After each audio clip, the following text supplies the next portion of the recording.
Xo'p, endi qanaqasiz? Har kuni darsga jonli kirayotganlar, jonli kirolmayotganlar menga yozing. Darslarni o'tkazib borib, endi bugun kanalga tashrif buyurganlar, menga yozing. Birinchi va ikkinchi darsni eshitib, o'zlashtirib chiqdingizmi? Buni bo'lishing. Bizada agar kimda-kim bugun yangi qo'shilgan bo'lsa, tepada birinchi, ikkinchi dars bor. Audio, video formatda zapis berilgan. Biz bugun 3-darsni boshladik. 3-darsda juda muhim mavzular bor, katta-katta mavzular bor bugun. Xo'p, ungacha bu mavzularga o'tgunimizga qadar men so'rayman, qanaqasiz ikkita darsdan keyingi holat? Biz ikkita dars gaplashdik munosabatlarga kirish qismini. Erkak ayol bir-biriga nima beradi aslida? Bularni gaplashdik va kecha o'zimizga bo'lgan sevgi, o'zimizga bo'lgan erkinlik bularni gaplashdik. Holat qanaqa? Holatingizni bo'lishing.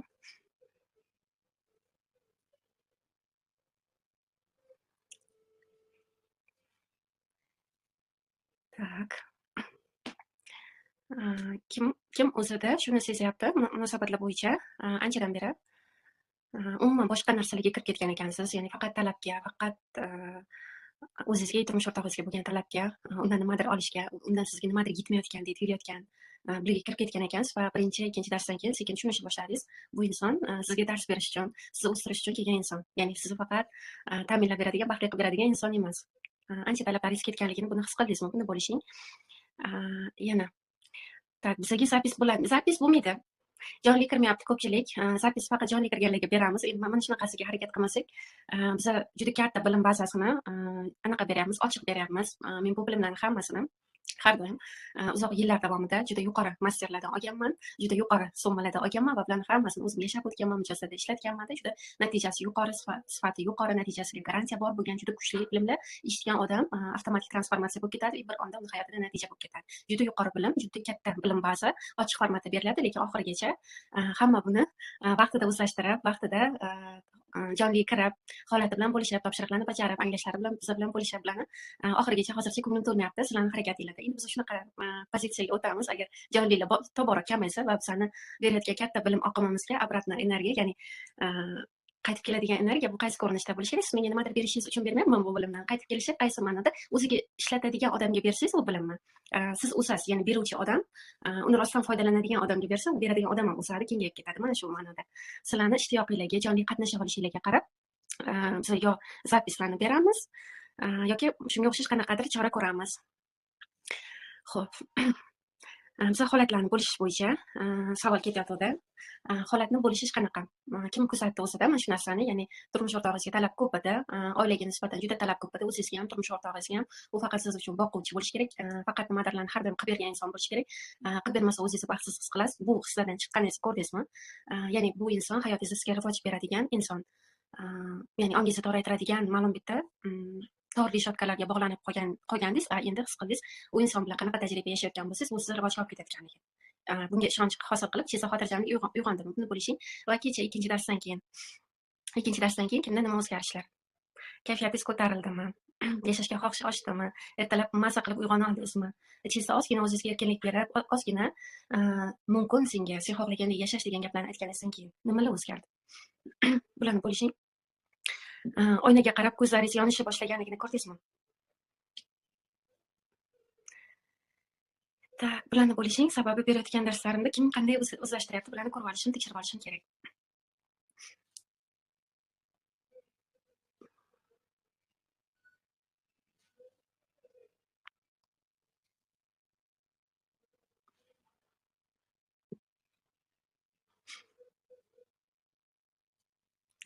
Tak, efirimizda qancha odam? 8 ta odam, hamma yozsin. Yoki bu efirda yangi kirganlarmi hozir? Bugun kirganlarmi, eshitib ulgurmaganlarmi hali?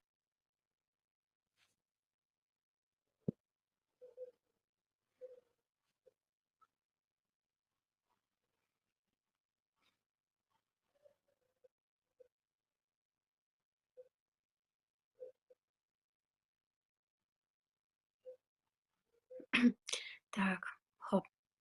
Nima qilamiz unaqada? Men bilmasam, sizlar nima qilyapsizlar, eshityapsizlarmi yo'qmi, holatinglarni bilmasam, men qanday keyingi mavzuga o'taman?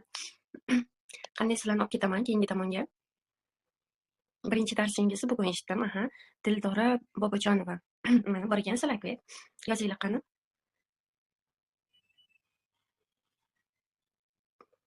Qolganlarda holat qanaqa?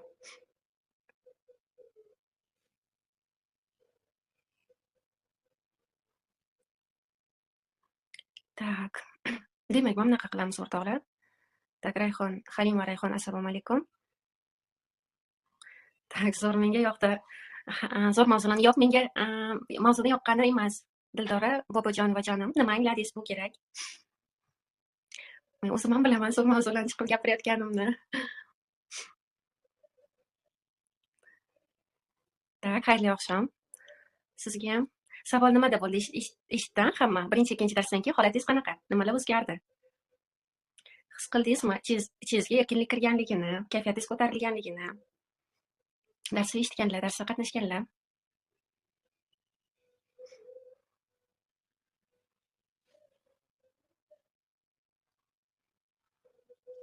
Tak. Xo'p, nima qilamiz unda? Juda ko'p katta vaqt yo'qotmaslik uchun men bugun sizlarga mana shunaqa qoldiraman. Ya'ni vazifalarni tekshirib olish, holatlarni tekshirib olish, buni qoldiraman. Ertaga so'rayman yana natijalarni, yana vazifalarni tekshirib olish. Kim nechta dars eshityapti, qanaqa holatingizda o'zgarishlar bo'lyapti, bularni tekshirib olishdi. Hozir nimaga holat shunaqa? Bugun kirganlar ham ko'p, kanalimizga hali birinchi, ikkinchi dars eshitmaganlar bor oramizda. Har kuni vebinarga kirayotganlar hali to'liq yig'ilib ulgurmagan bo'lishi ham mumkin. Tak, shuning uchun zapis orqali eshitayotganingizlar bilan hammasini bo'lishing. Mana bugun 3-chi dars, birinchi, ikkinchi darsdan keyin holatingiz qanaqa? Nimalar o'zgardi, nimalarni angladingiz, nimalarni tushundingiz, qay darajada munosabatlarda ochilish bo'ldi? Bularni bo'lishing. Bularni ko'raman. Ayniqsa mana bu birinchi darsdan keyin ichingizda talablar qo'yib yuborilgan bo'lsa, ikkinchi darsdan keyin butunlay o'zingizga erkinlik, kenglik, sevgi berishni boshlaganingizdan keyin holatingiz qay darajada o'zgardi va qarshingizdagi turmush o'rtog'ingiz yoki umuman atrofingizdagilar buni qanaqa tarzda ko'rsatib berishni boshladi? Bularni hammasini bo'lishing ochiq. Menga qiziq, bularni o'qiyman, qay darajada sizni olib chiqib keta olayotganimni, munosabatdagi holatingizni men bilan tekshirib borishim kerak. Unda o'tamiz bugungi mavzuga. Bugun munosabatlar bo'yicha juda muhim mavzularni bo'lishaman. Bugun ozgina rollar haqida gaplashamiz. Rollardagi ma'lum bitta buzilishlar bizning hayotimizdagi ma'lum bitta munosabatlarda hayotimiz boshqa jabhalarida muammolarni yaratayotganligi bilan ko'rib chiqamiz. Biz kecha ikkita pozitsiyani ko'rib chiqdik-da, ulg'aygan inson va bola pozitsiyasi. Bugun fan tilida aytiladi, rol bor va insonning 5 ta roli bor. Yaxshi ham mana shu bilimlar borki, bizning hayotimizni shu qadar osonlashtirib, qayerda qanday holatda bo'lsak, shunchalik bizning rivojimizga bu xizmat qiladi. Shunchalik bizning o'zimizga ulanib olishimizga, yaratuvchiga ulanishimizga va ongli o'sish yo'limizda davom etishimizga yordam beradi. Bularni ko'rsatib beradigan bilimlar bor. Xuddi mana shu yerda yashashimizni osonlashtiruvchi bilimlar bu rollar. Ko'pchilik buni eshitgandir, balki men buni boshqa yopiq guruhda pulli sotuvlar asosida tashkil etilgan, javobgarligi yuqori bo'lgan qatnashchilarimiz uchun tashkil etilgan darslarda berganman. Rollar bo'yicha juda ko'p bilimlarni bugun boshqa tomonlarini yana keyin ochib beraman bu marafon ichida. Xo'p, insonda 5 ta rol bor. Bu birinchisi men roli. Men roli bu insonni o'zini meni hayotda borligi shaxs sifatida. Men roli joyida bo'lsa, insonda ishlangan bo'lsa, bularni sekin-sekin ichiga kiramiz hali. Men roli joyida bo'lsa, insonda men roli ishlangan bo'lsa, o'rinli bo'lsa, bu insonni rivoji to'g'ri ketadi. Ya'ni men roliga shular kiradiki, sizni sog'lomligingiz va biologik rivojingiz, tanangiz rivojlanayotgani, biologik rivojingiz, ruhiy rivojingiz, ya'ni ongingizni yuqoriga ko'tarish bo'yicha, ongingizni kengaytirish bo'yicha bilimlar olayotganingiz, bu ruhiy rivojingizga kiradi va keyingi rivojingiz bu jamiyatdagi rivojingiz, ya'ni sizni kasbiy, sizni anaqangiz, ijodingiz, sizni jamiyatga o'zingizdan beradigan xizmatingiz, bu jamiyatdagi rivoj. Mana shu 3 ta rivoj insonni men rolida bo'lganda, inson men rolida o'rinli tura olganda, mana shu 3 ta rivoj to'g'ri ketadi, o'rinli ketadi. Endi insonni keyingi roli bor. Agar siz ayol jinsida bo'lsangiz, ayol kishi bo'lsangiz, ayol sifatidagi rolingiz bu qanaqa? Ayol sifatidagi rolingiz bu turmush o'rtog'ingiz yoki umuman erkaklarning oldidagi ayol sifatidagi rolingiz. Ayol sifatida ma'lum bitta vazifani bajarishingiz. Bu ikkinchi rol. Uchinchi rol bu siz ona bo'lsangiz, ona rolingiz. Agar erkak kishi bo'lsangiz, ota roli bo'ladi bu. Uchinchi rol. Ikkinchi rol, siz ayol bo'lsangiz, ayol rolingiz dedik. Erkak kishi bo'lsa, bu erkak kishi ayolining oldidagi erkak sifatidagi roli, erkak vazifasini bajarishi. Demak, uchinchi rol bu ona rolimiz, erkaklar uchun bu ota roli. Ona roli bu kim oldida? Farzandlarimiz oldidagi rolimiz. Endi bu 3 bo'lsa, 4-inchisi bizning farzand, qiz farzand, qiz bo'lsangiz qiz farzand, o'g'il bo'lsangiz o'g'il farzand. Umuman farzand bo'lsak bo'ladi. Bu kim oldida? Ota-onamiz oldida.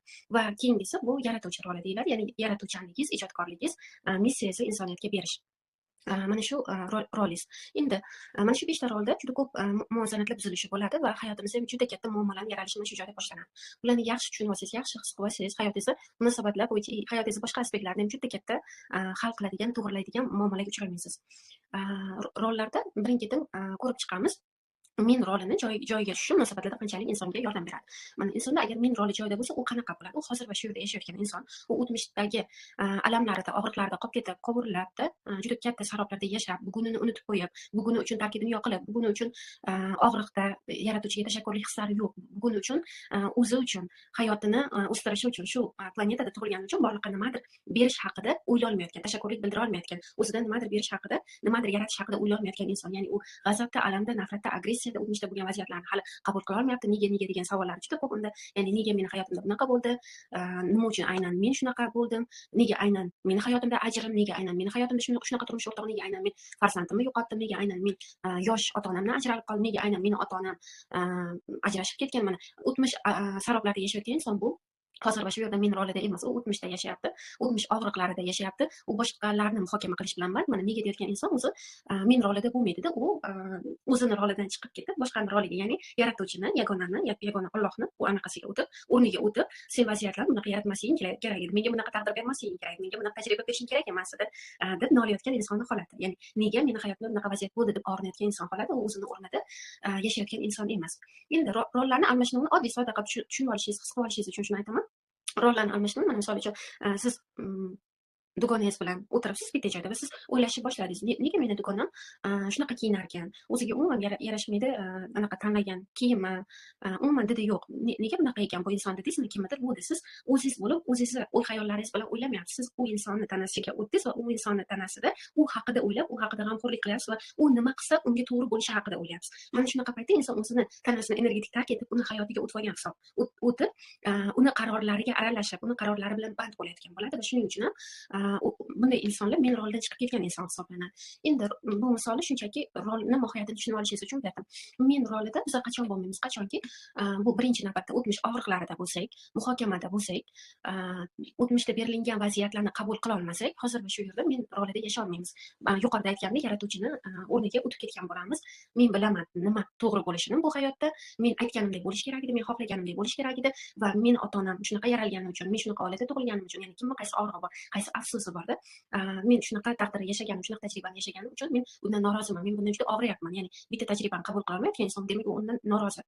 Norozimi? Demak u aytayotgan bo'ladi, men yaratuvchi o'ganda bunaqa qilmagan bo'lardim, deyotgan bo'ladi avtomatik.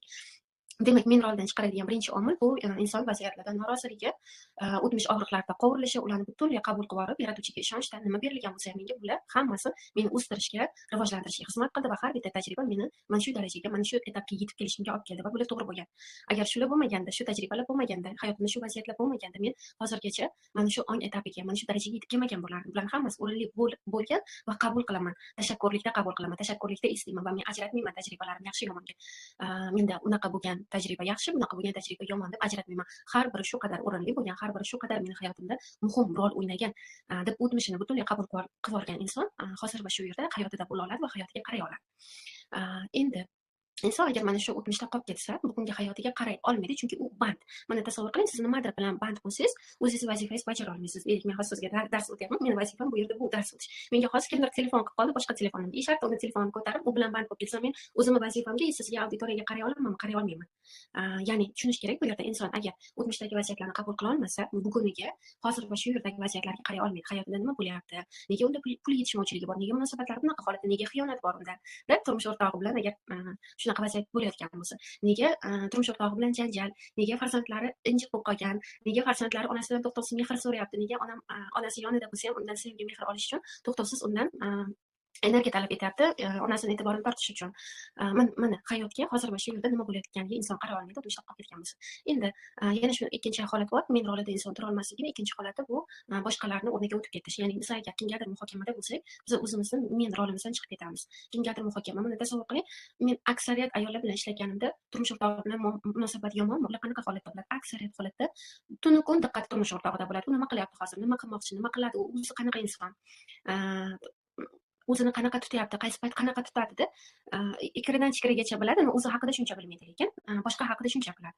Faqat uni o'ylaydi, uni tanqid qiladi, uni harakatlariga g'azablanadi. Mana tasavvur qiling, siz o'zingizni taniysiz, o'zingizni men rolingizni emas, butunlay unga diqqatingizni qaratib uni hayotiga o'tib ketdingiz. Uni hayotiga o'tib ketib, siz uni nima qilish, nima qilmasligi to'g'ri ekanligini qancha o'ylasangiz, siz uni hal qila olmaysiz. Chunki sizda yo'q unaqa shans. Har bitta insonga faqat shu shans bor, o'zini hayotida nimanidir hal qila olish. O'zini tanasida, o'zini hayotida, o'zini energetik mineraliga kirganingizda nimadir tanlay olasiz o'zingiz hayotingizda va kimnidir hayotiga o'tib siz nimadir o'zgartira olmaysiz hech qachon. Inson demak o'tib ketib, butunlay turmush o'rtog'ini nima qilyapti, nima qilmayapti, u qanaqa inson, u yaxshi insonmi, u yomon insonmi, buni muhokamasida o'tirgan bo'lsa, u o'ylay oladimi? Savol bering, u o'zini tanasiga kirib, o'zi haqida o'ylay oladimi? Men nega kayfiyatim yomon uyg'ondim bugun? Nega men har kuni kasalliklarim ko'payib ketyapti? Nega meni vaznim ortib ketyapti? Nega menda yetarli pul yo'q? Nega men xohishlarimni bera olmayapman? Men nima qila olaman o'zim uchun hayotimni o'zgartirishga? Men o'zimga nima bera olaman degan savolni bera oladimi? Bera olmaydi. Chunki u band boshqani muhokamasida, boshqani o'y-xayollari bilan, boshqani tashvishi bilan. Endi nafaqat muhokama insonni ming roldan chiqarib yuboradi, balki kimgadir achinish, g'amxo'rlik qilishga o'tib ketish boshqalarga, bularning hammasi insonni ming roldan chiqarib yuboradi. Har doim biling, kimgadir achinganingizda va kimnidir muammolarini yechib berishga chuqur kirib ketganingizda hech qachon ularga yordam bera olmaysiz. Yordamni siz qachon bera olasiz? Har doim ming rolda bo'lganingizda, o'zingizga nima kerakliligini birinchi navbatda ustun qo'yganingizda va o'zingizni o'ylaganingizda, o'zingizni hayotingizga aslida nimalar kerakligini ko'rib chiqib o'zingizga berishni boshlaganingizda, keyin siz atrofga nimadir bera olasiz, yordam bera olasiz. Shuning uchun insonni juda ko'p muammolari, pul yetishmovchiligi, sog'ligidagi muammolar, turmush o'rtog'i bilan kelisha olmaslik, mana kimdandir alam, g'azab, nafratingiz bormi? Men rolida emasligingiz. Bularning hammasi u insonlar men haqimda nima deb o'ylayapti, u insonlar men hayotimda qaror qabul qildi, u insonlar tanlov qildi, u inson men hayotimga mana shu muammolarni olib keldi deb hisoblayotgan bo'lasiz. Shuning uchun siz agar men roldan chiqib ketsangiz, mana shunaqa hayotingizni har bitta aspektida izdan ketish boshlanadi. Bu xuddi shunaqa narsa, mashinani rolida o'tirgan haydovchi agar rolni ushlab haydab ketmasa, u ozgina charchadim, orqa o'rindiqqa o'tirib uxlab olay deb, deylik mashinani avtopilotga qo'yib o'tib ketadigan bo'lsa va haydovchi yo'q, mashina endi shunaqa bo'lishi mumkin, istalgan joyga borib uriladi. Hayotingiz ham xuddi shunaqa. Hayotingizda savollar ko'payib ketdi, muammolar ko'payib ketgan bo'lsa, tushuning, allaqachon men rolidan chiqib ketgansiz. Allaqachon diqqatingiz boshqalarda, allaqachon boshqalarni o'ylayapsiz, boshqalarni muhokama qilyapsiz yoki o'tmishdasizda, yuqoridagi misollardek. Bularni qarab chiqib, hammasini qarab chiqib, o'tmishingizni minnatdorlik bilan, tashakkurlik bilan qo'yib yuborib, yaratuvchiga ishonchda qo'yib yuborib, buguningizga qarashni boshlaganingizda, boshqalarga diqqatingizni o'zi, boshqalarning muhokamasidan to'xtab, menga nima kerak? Men o'zimni qanaqa yashashni xohlayman? Nimalar xohlayapman? O'zim uchun nima yaxshilik qila olaman? Degan savollarni berishni boshlaganingizda hayot bir onda to'g'rilanib ketadi. Ya'ni orqada o'tirgan, uxlashga o'tib ketgan haydovchi uyg'ondida, tez o'rindiqqa o'tirib oldida, hali butunlay izdan chiqib ketgan mashinani yana yo'lga soldi va yo'lda to'g'ri tekis ravon ketyapti. Bu xuddi shu bilan teng. Demak, bu men roli edi. Keyingisi bu ayollik rolimiz. Endi erkak oldida biz ayolimizda. Ayol nimalarga javob beradi? Biz birinchi, ikkinchi darsda bularni gaplashdik. Ayollik nimalarga javob berishini. Erkak tabiatan shunaqa narsa, shunaqa mavjudlik, shunaqa energetik to'plam deylik. Ular jamiyatda harakatlanadi, moddiyatni yaxshi yarata oladi, qattiq energetik ayolga nisbatan qattiqlik yuqori ancha va ular tashqarida harakatlana olishi uchun, tashqarida realizatsiya qila olishi uchun, jamiyatda o'sishi uchun uni yonida har doim uni yumshatib beradigan, bo'shashtirib beradigan, o'zini sevgisi bilan, energiyasi bilan uni butunlay sevgiga ulab yuboradigan, hayotga ochib yuboradigan ayol kerak. Endi bizda mana shu rollar o'rtasida juda katta buzilishlar bo'lib ketgani uchun munosabatlarimizda muammolar ko'p. Buzilishlarni o'zingiz hayotingizga qarab ko'ring. Buzilishlar qanaqa bo'ladi? Biz erkagimiz oldida ayol sifatidagi o'zimizni rolimizda tura olmaymiz ko'pincha. Ayol sifatidagi rol, deylik, inson agar ayol sifatida uni rolida qolsa, mana tasavvur qiling, hayot qonuni. Erkak ayolga har doim ehtiyoji bor, erkak ayolni har doim yaxshi ko'radi, har doim talpinadi. Birinchi, ikkinchi mavzuda gaplashdik. Ayolsiz erkak yasholmaydi, mavjud bo'lolmaydi. Har doim talpinadi, unga intiladi, unga nima qulay bo'lsa shuni yaratib berishga harakat qiladi. Ayol tanlov qiladi, erkak uni yaratib beradi dedik. Endi ayol tanlov qiladi, erkak yaratib beradi. Bizda rol almashib ketganda boshlanadi mana bunaqa muammolar. Erim e'tiborsiz. Turmush o'rtog'im menga qaramaydi umuman. Men bilan unga allaqachon zerikarli bo'lib qolgan. Men bilan o'tirgisi ham kelmaydi, gaplashgisi ham kelmaydi, birga vaqt o'tkazgisi ham kelmaydi. Yana nima? Oilada urush janjal, to'polonda bir-birini urgan, so'kkanda, qattiq to'lqinli agar vaziyatlar hayotingizda bor bo'lsa, yoki ajrimda yoki xiyonat bor, nimaga bo'ladi? Bularning hammasi mana tabiatni qonuni buzilayotganidan. Ya'ni erkak ayol agar bir gap bo'lsa, ular garmoniyada. Erkak rolida, ayol rolida bo'lib, ular bitta joyda birlashgan bo'lsa, oilada munosabatda, demak, ular garmoniyada yashash shart. Bu hayot qonuni. Erkak ayol har doim bir-birining yonida garmoniya his qiladi. Ayolning yonida erkak o'zini erkaklik kuchini his qiladi, erkakning yonida ayol o'zini ayollik sevgisini, nozikligini, nafosatini his qiladi. Endi agar sizda munosabatda garmoniya yo'qolib qolib, muammolar ko'payib ketgan bo'lsa, ayollik roli yo'qolib ketgan. Yo'qolib ketish qanaqa? Almashib qoladi ko'pincha. Qaysi ma'noda? Bizni tabiatan instinktiv ona sifatida onalik instinktimiz yuqori bo'lgan mavjudligimizda har bitta ayol qizlar tug'ilgandan bilasiz, tug'ilgandan o'yinchog'i uni qo'g'irchoq bo'ladi, beshik allalaydi yoki kolyaskaga qo'g'irchog'ini solib, kolyaskani haydab yuradida hech bir o'g'il bolani ko'rmagansiz. Qo'g'irchoq o'ynab, uni allalab uxlatganini. O'g'il bola oilada даже birinchi farzand bo'lsa ham, hech kimdan ko'rmagan bo'lsa ham, hatto uni otasi mashina haydaganligini u ko'rmagan bo'lsa ham, mana shu taxminan 1 yosh, undan kichik, undan katta yoshlarida qo'liga mashina tushsa yoki istalgan o'yinchoqni olib mashina haydashni boshlaydi. Ya'ni instinktiv, unda bu narsa, ya'ni jamiyatda rivojlanish, jamiyatga chiqish. Ayollarniki instinktiv ona bo'lish. Biz nima qilamiz? Erkaklarning oldida ko'pincha ayollik rolimizdan chiqib ketib, ona roliga o'tib qolamiz. Ona roli qaysi? Ona har doim farzandini ayagan, yaxshi ko'rgan, uni kechirgan, u farzandiga har doim shartsiz, ungacha hech qanaqa chegara qo'ymaydi, har doim uni qabul qiladi. Unga ona hamma narsa qilib bergisi keladi, farzandiga ovqat bergisi keladi, uni tarbiyalagisi, parvarishlagisi, butunlay uni ta'minlagisi keladi. Biz ko'pincha turmush qurganimizdan keyin onalik instinkti yo'qolib ketadi. Erkakni oldida onaga aylanib olamiz. Ayollik roli o'chib ketib, erkakka ona bo'lib olamiz. Shuning uchun erkak butunlay ishlagisi kelmaydi, siz uchun harakat qilgisi kelmaydi, siz bilan o'tirish qiziqarsiz. Umuman harakatdan to'xtab qoladi erkak, chunki u yonida ayoli ko'rmayapti, ruhlana olmayapti. Bilasizmi, erkaklar o'tayam dangasa bo'ladi degan gapni kim eshitganmisizmi shu gaplar? O'tayam dangasa bo'ladi erkaklar degan gap. Rostdan ham mana shuni ta'kidi haqiqat borda. Ya'ni erkaklar uncha-muncha narsaga turib tez harakat qilib, o'sib rivojlanib, oilani gullatib, yashnatib, sizga pullarni topib kelib, "Men seni qo'lingga" deb tutqazmaydi osonlikcha. Nega tutqazmaydi? Chunki uni harakatga keltiradigan yagona narsa, mana shu kalitlarni yaxshilab his qilib olinglar, eslab qolinglar. Yagona narsa uni yonida butunlay hayotga ochilib ketgan ayol bo'la olishi kerak. Uni ichidan butun hayot energiyasi oqayotgan ayol bo'lishi kerak.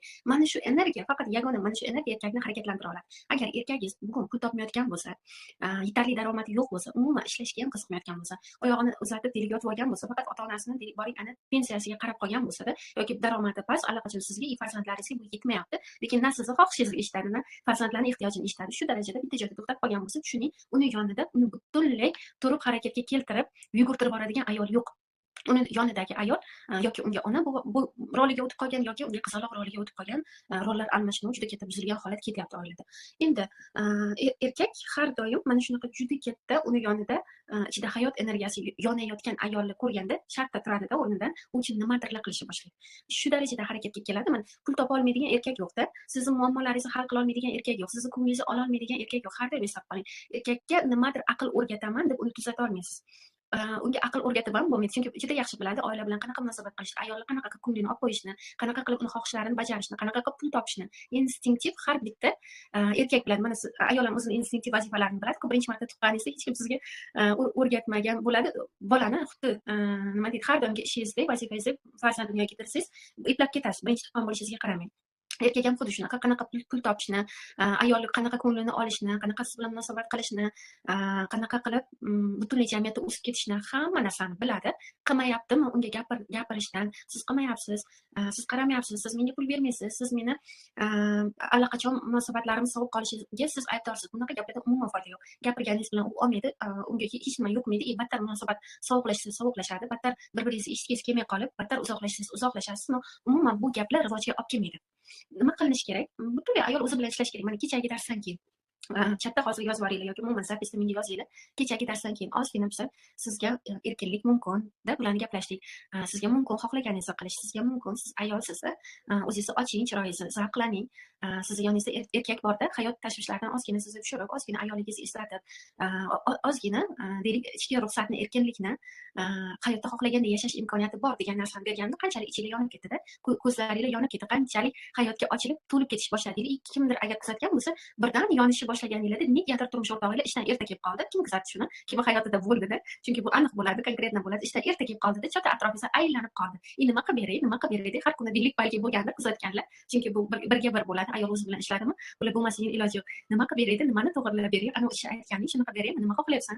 Balki so'rasha boshlagan 8-mart yaqin. Qanaqa sovg'a xohlayapsan-da? Ana aytgan xohishing bor, bugun qilib beraman, ertaga qilib beraman deb bu harakatlar boshlanib ketgandir. Sezgandirsiz. Mana nimadan bo'ladi? Ozgina ichingizda ayollikni ishlab oldingiz. Ozgina ochildingiz, erkinlik berib, ruxsat berib oldingiz. Chegaralarda o'zingizni toraytirib qo'yib, hayotga yopilib qolgan energiyangizni ochib oldingiz, oqimni. Va har bitta ayolda bor bu energiya erkakni butunlay turg'izib, uyg'otib borib, erkakni jamiyatda rivojlantirib borib, butunlay erkak sifatida o'sib ketib, jamiyatda o'sib ketib, katta lavozimdagi, katta daromadga chiqib ketib, o'ziga qaraydigan erkak bo'lib, sog'ligi oldinga ketishida, ruhiy kayfiyati, samootsyenkasi, ishonchi oldinga ketib, erkak hamma tomonlama o'sib ketishiga yetadigan kuch bor, har bitta ayol ichida bor. Faqat ayolga ham uni o'rgatish kerak bo'lsa, ayol ham uni o'rganish orqali kelolmaydi. Faqat ishlash orqali. Mana biz bilimlarni beramiz, siz ichingizaki bloklar yechiladi, ichingizda mana shu kuch uyg'onadi. Mana shu energiya, mana shu kuch uyg'ongan sari siz hayotga ochilishni boshlaganingiz sari ichingizda anaqa yoqiladida, nima deydi, jonli energiya, svejiy bo'lishni boshlaysiz, ko'zlaringiz yonishni boshlaydi. Shundoq kuch keladi o'zingizga qarashga. Bular hammasi ochilgan sari yoningizdagi erkak butunlay turib harakatga keladi. Kim agar mana shu dars, ikkinchi darsni eshitmagan bo'lsa, eshitib olinglar va ikkinchi darsdan keyin darrov o'zgarish sezgan bo'lsangiz, bu formulani ushlab qolinglar. Ushlab qoling va hech qachon yo'qotib qo'ymang. Har doim nimadir ketyaptimi, uyda erkakning daromadi tushib ketgan, uyda janjal ketyapti, munosabat joyida emas, erkak umuman mas'uliyatsiz, yana nima, mana shunaqa muammolar ketyapti, darrov tushuning. Hozir gapirgan bilan, urush janjal qilgan bilan hech nimani to'g'rilolmaysiz. Ya'ni nimaga qilib bermayapsiz? Qilib berishingiz kerak. Sizmi erkak, o'zim menmi erkak bu oilada? Mana shunaqa gaplardan hech nima o'zgarmaydi. Darrov tushunasiz, tushunish kerak. Ayol o'sha paytda to'g'ri, men o'zim hozir ichki holatimdan juda ham yopilib qolganman, hayotdan yopilib qolganman. O'zi arang-tarang hayotga agressiyam oshib ketgan, zo'rg'a turib yuribman, zo'rg'a yashab yuribman. O'zimda ichki energiya yopilib qolganligi uchun ham meni atrofimda shunaqa hayotga sovuqqon bo'lgan insonlar to'planib turibdi. Ya'ni birga bir turmush o'rtog'im buni ko'rsatib turibdi. Va men o'zim bilan ozgina ishlab, ozgina mehnat qilib buni to'g'irlashim bilan atrofda birdan natija ketadi, darrov ketadi natija. Mana shunaqa qilib o'zingizga eslatasiz o'sha formulani. Demak, erkakni yagona harakatlantira oladigan kuch bu uni ayol, yonida ayolni ko'ra olsa, qaysiki rostdan ham hayot bilan hamohang bo'lgan, uyg'ongan ayolni ko'ra olsa. Mana shundagina u turib harakat qila oladi, turib hamma narsa qilib bera oladi va sizga eng oliy darajadagi munosabatni deylik ko'rsata oladi.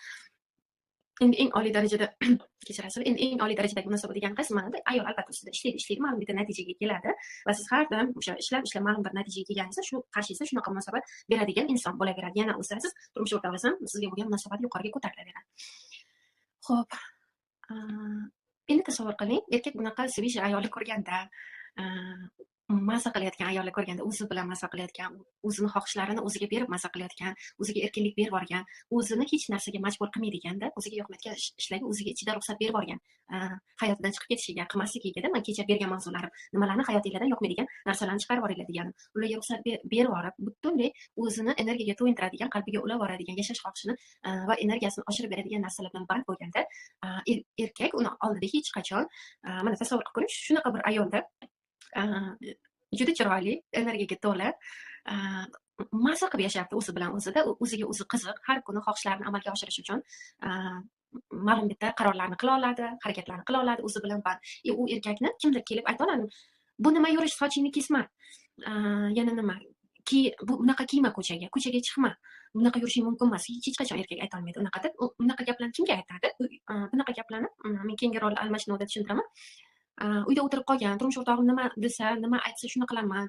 Endi meni qo'limda emasda hech narsa. U erkak oilada xo'jayin, ya'ni yosh qiz bolani manaqa roliga tushib qolib, faqat ruxsat bo'lsagina nimadir qiladi, ruxsat bo'lmasa turmush o'rtog'i kayfiyatiga qarab yashaydigan ayolga aytiladi bunaqa gaplar. Ya'ni sochingni kesma, bo'yama, makiyaj qilma, yana nima, uni qilma, buni qilma, ko'chaga chiqma degan gaplar unaqa ayolga aytiladi. Endi o'ziga ishongan, o'ziga ichidan to'laqonli bus-butunda, o'zi hayotida yetarli pullarni yarata oladigan, yetarli qarorlarni qila oladigan, o'zini missiyasi bor, o'zini ijodi bor. Endi men bu misolni aytayotganimda kengroq tasavvur qilishingiz uchun aytayman. Hamma ayolda ham shaxsiy daromad bor bo'lgan bo'lmasligi juda katta ahamiyatga ega emas. Bo'lsa, bu juda ham yaxshi, bo'lmasa, siz o'ylamang, bitta daromadim yo'qligi meni juda anaqaga aqlga tortayotgan ekan.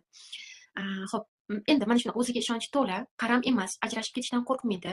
Munosabatda ursa ham chidayman, o'ldirsa ham chidayman, endi bo'ldi, erga tegdim, 4 ta farzand tug'dim, men bilan nima qilsa, qanday munosabat qilsa ham, ustimga kelib ikkita xotin olib yashab, bilgan ishini qilsa ham chidayman deb yashayotgan ayolga unaqa munosabat bo'la olmaydi. O'ziga ishonchi baland, qanaqa munosabat xohlayotganligini, o'zini hurmat qiladigan, ayolligini har doim biladigan, his qiladiganda, o'zini hech narsada majburlamaydigan, butunlay hayotiga, qalbiga uyg'un bo'lgan hayotga tobora qadam tashlayotgan ayoli yonida shunaqa erkak bo'ladi. Uni har doim xursandchilik qo'shishga harakat qilayotgan erkak. Har doim u aytadi, nima qilib bering, qaysi xohishingni amalga oshirib ber, men maza qilyapman seni kulishingdan, men maza qilyapman seni kayfiyatingdan, seni kundan kunga ochilib ketayotganingni maza qilyapman-da. Endi tasavvur qiling, siz yangi shopping qilib kelasiz, ayollarni istalgan narsa maza qildiradi-yu. energiya beradi. Maza qilib kiyimlar tanladingiz, turmush o'rtog'ingizga deylik kiyib ko'rsatdingiz, qarang, juda chiroyli bo'ldi deb, figuram shunaqa ochib berdi yoki rangimni shunaqa ochib berdi. Maza qilib buni endi deylik, mana shu joyga bormoqchiman, mana shu joyga kiyib boraman. Rosa xursand bo'lib ketyapman-da. O'zingiz ham xursand bo'lib garderobingizdan 2-3 marta olib uni kiyib, yechib, mast bo'lgan holatingizda erkak hech qachon sizga bu nima yurish, bu nima turish, yig'ishlar, bunaqa yurishlaringni degan munosabat qila olmaydi. Har doim qo'shiladi, har doim siz taraf bo'ladi. Sizni mana shu xursandchiligingizni o'stirish uchun bor mehnati bilan harakat qiladi. Demak, mana bu to'g'ri munosabat ketayotgan bo'ladi. Mana bu yerda erkak ayol roli o'rinli. Har doim tushuning, siz ayol rolida yashayotganingizda, sizni yoningizdagi erkak avtomatik erkak roliga o'tib qoladi. Agar siz ayol rolidan tushib ketganingizda, tushib ketish qanaqa bo'ladi? Onaga o'tib qolganingizda, erkagingizga har doim achinasiz, qilmasa ham mayli. Oilada erkakning vazifalarini bajarmasa ham mayli, o'zim qilib qo'yaveraman, o'zim pul topaman, o'zim bolalarni boqib qo'yaveraman. Hozir kasal bo'lib qoldi-da, hozir shunaqa bo'lib qoldi-da vaziyati, mayli unga ham qiyin. Hozir uni qiynamasligim kerak yoki o'tirib har doim aql o'rgatasiz. Mana aqlni kim o'rgatadi? Tabiat qonuni bo'yicha maslahatni sizga ota-ona beradi bolalikdan, bilasizmi? Ya'ni ota-ona uni qil, buni qilma, buni qilsang to'g'ri, buni qilmasang noto'g'ri. Siz erkakka o'rgatishni boshladingizmi, maslahat berishni boshladingizmi? Men bilim oldimda, qarang, mana bunaqa qilish kerak ekan. Men bu yerda o'qib keldim. Siz qilganlaringiz butunlay xato ekan deyishni boshladingizmi, u sizni avtomatik onani ko'radi va siz ham uni nima noto'g'ri, nima to'g'ri qilayotganligiga o'tib ketdimi, fokusingiz, demak, siz ham uni ong ostida farzand deb ko'rayotgan bo'lasiz. Meni farzandim, meni bolam bu. Hozir o'rgatmasam, u adashib ketadi degan energetik to'lqin ketayotgan bo'ladi erkakka. Shuning uchun agar hayotingiz ko'payib ketgan bo'lsa, erkagingizni butunlay nazorat qilish, o'rgatish, bu eplay olmaydi, bu qila olmaydi, men o'rgatib turishim kerak, o'rgatmasam qila olmaydi, yordam bermasam qila olmaydi. Mana shunaqaga o'tib ketdingizmi, avtomatik onaga aylanib qolgansiz va yoningizda umuman harakat qilmaydigan erkak bo'ladi. Chunki erkak hech qachon 18 yoshdan keyin onasidan energiya ola olmaydi. Erkakka 18 yoshdan keyin uni ruhlantiradigan ayol kerak. Qaysiki yuqorida aytganimdek, hayot energiyasi bilan yonayotgan ayol kerak. Ayol bo'lganda uni yonida u tez o'sib ketadi. Ayol aytadi unga har doim men telefon xohlayapman, mashina xohlayapman, deylik, dugonamni anaqa dugonalaringiz ichida nima trend bo'layotgan bo'lsa, xohishlaringizni aytasiz, o'sha xohishlaringizni qilib beraman deb, sizga telefon olib beraman, iPhone telefon olib beraman deb, mashina olib beraman deb, erkak qanaqa qilib o'zi o'sib ketganligini bilmay qoladi. Sizni xohishingizni qilib beraman, sayohatga sizni olib chiqaman deb, qanaqa qilib ishda o'zi kengayib ketganligini bilmay qoladi. Shuning uchun bilasiz, erkaklarni har bitta erkak ayolsiz yasha olmaydi dedik. Demak, taxminan 18 yoshgacha uni onasi ruhlantira oladi. Onasi ruhlantirgan paytda agar o'g'il bola maktabda zo'r o'qib, olimpiadalarga borib, qanaqadir muvaffaqiyatga erishib, chempionatlarga chiqib ketib, hamma jamiyatda o'sishi zo'r ketgan bo'lsa, demak, ona u yoqda farzandni juda zo'r ruhlantirgan. Biz hali farzandlar mavzusida ham gaplashamiz, u yoqda ham ko'p narsani beraman. Ona to'g'ri ruhlantirgan bo'ladi. 18 yoshdan keyin yoki sevib qolgan, kimnidir yaxshi ko'rib qolgandan keyin bu onani energiyasi avtomatik uziladi-da, u yaxshi ko'rgan qizini energiyasida o'sishni boshlaydi erkak kishi. Buni ko'ryapsizlarmi, qanchalik bizani vazifamiz kuchli-da, qanchalik erkakni hayotidagi bizani o'rnimiz juda katta. Bularni har doim bilmaymiz-da, esimizdan chiqib ketadi, shuning uchun o'zimizga bo'lgan munosabat juda pastga tushib ketadi. Demak, siz agar uni nazorat qilib o'rgatishni boshlasangiz, sizni oldingizda onani ko'ryaptimi, u o'sa olmaydi, harakat qila olmaydi. 10 yil unga yaxshi gapiring, 10 yil g'amxo'rlik qiling, u turib harakat qila olmaydi, chunki uni hayotida ayol yo'q, ona bor. Uni yonida farzandlari qatori unga g'amxo'rlik qilib o'tirgan ona bor. Qanday chiqiladi ona rolidan? Butunlay berib yuboring turmush o'rtog'ingizga ishonch. Butunlay topshiring erkaklik vazifalarini. Mana erkaklik vazifalari qanaqa topshiriladi? Butun moddiy ta'minotni oxirigacha topshirish, farzandlaringizni moddiy ta'minotini oxirigacha topshirish, hatto sizni o'zingizni shaxsiy daromadingiz bor bo'lsa ham, o'zingizni xohishlaringizga ham turmush o'rtog'ingizdan pul olish va o'zingiz ishlasangiz, pul uchun ishlash emas, ayol maza qilish uchun ishlash kerak. O'sha maza qilayotgan kasbingizni yana o'stirish uchun va yana uni o'sib kengayayotganidan o'zingiz yana maza qilishingiz uchun. Sizni katta kasbingizga, jamiyatda katta o'rningiz bo'lishi mumkin ayol sifatida, uni katta mas'uliyati, javobgarlik bo'lishi mumkin. Lekin hech qachon u oilaga moddiy yordam bo'lsin, oilam o'ssin jamiyatda deb qilinadigan harakat qilish kerak emas. Agar shunaqa harakat, shunaqa his bo'lsa-chi, oila juda katta degradatsiyaga ketadi, oilada buzilish bo'lib ketadi. Chunki bitta oilada ikkita erkak hech qachon yasha olmaydi. Bilib qo'ying. Yo erkak bilan juda katta janjalda yashaysiz, erkak majburligidan uyalganidan boshqa ayolga gapirmay yuradi yoki oxiri o'ziga ruxsat berib olsa, borib xiyonat qiladi, boshqa ayol topadi yoki ajrashib sizdan qutuladi. Chunki bitta oilada ikkita erkak yasha olmaydi. Biling, xuddi shunday bitta oilada ikkita ayol yasha olmaydi.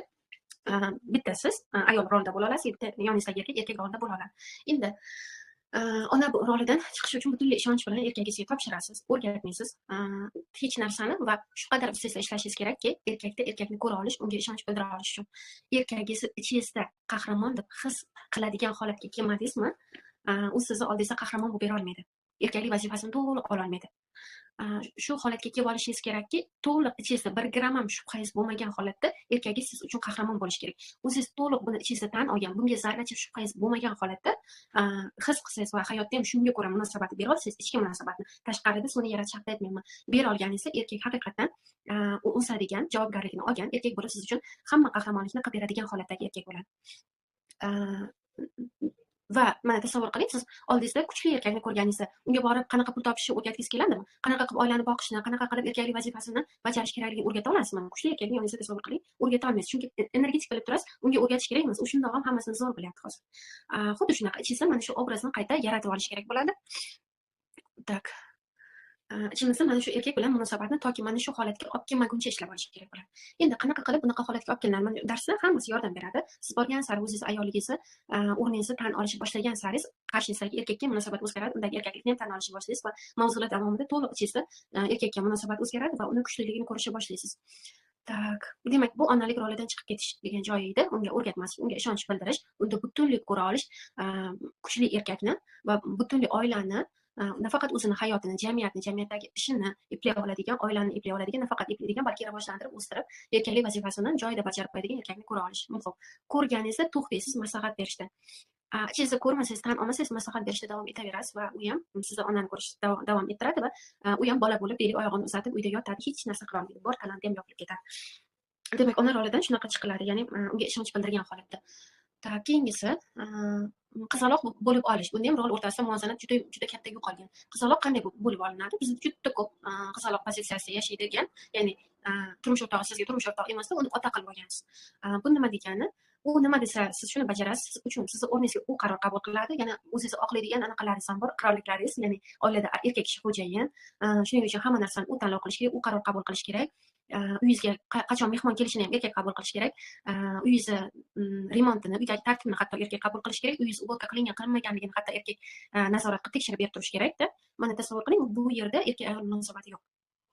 Qandoq bunday bo'la oladi? Ya'ni siz ayolsiz, siz uyni bekasisizda, siz yaratasiz u yerdagi muhitni. Erkak ko'chani odami. U ko'chadagi ta'minotni bo'yniga oladi. Uyga nima kerak, qanaqa bozorlik qilish kerak, nima mahsulot kerak, yangi uy olish kerak, nechta uy olish kerak, qaysi farzand bog'chasiga pul berish kerak, uni hal qilasiz ichkarini.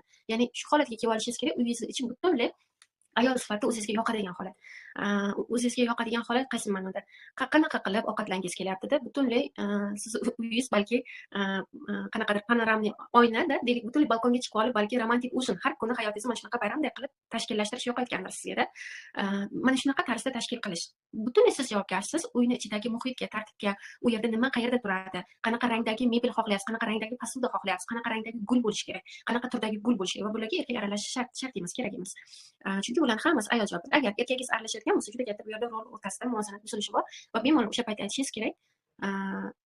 Anaqa, men ko'pincha uyda bo'ladigan inson menman va bular menga yoqishi juda ham muhim. Siz ko'chada bo'lasiz, ishda bo'lasiz, shu uchun remont qildirayotganingizda, uyingizni yangi uy sotib olayotganingizda, o'sha uyni rayoni, o'sha shahar sizga yoqishi, o'sha shaharga ko'chib ketish, uyni ichidagi dizayn, uyni har bitta detalligacha bemalol ayting turmush o'rtog'ingiz bilan hammasini tanlovini o'zim qilmoqchiman. Butunlay meni energiyaga to'ldirib yuboradigan, men uyga kirganimda dam oladigan, rohat oladigan darajada yaratmoqchiman.